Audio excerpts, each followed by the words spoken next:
Okay, we don't mind that because of the Egyptians, right? They get it, good. But you know what? If you say, well, the Israelites were good people, the Egyptians were bad people, so of course the Israelites will get through it, you haven't read your Bible very far. Not only do you see their petulance and their childishness right here, but the fact is they're not just fools, they're murderous fools. They just don't have the same power as the Egyptians, that's all. They can't do the genocide right now because they don't have the technology. They're no better. They're no better. So the real question is, why, if God's waters of judgment are standing up on both sides, and it comes down on the Egyptians, rightly, why didn't it come down on the Israelites? And of course, you know the answer. The Israelites had a mediator.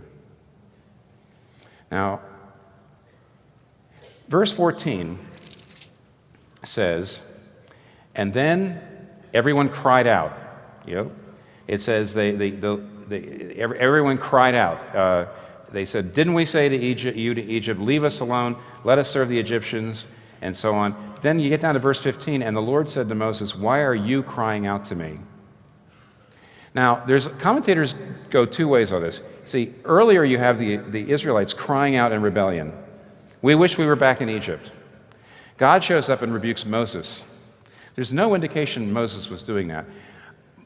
Now, I've seen a number of liberal commentaries say, well, of course Moses must have been doing that or God wouldn't have rebuked him. But I've seen a couple other thoughtful commentaries say, well, why?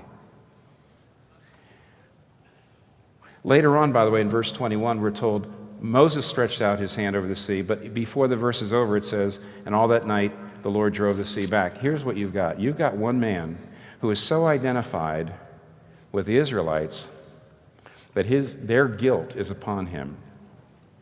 And a man so identified with God that God's power is coming through him.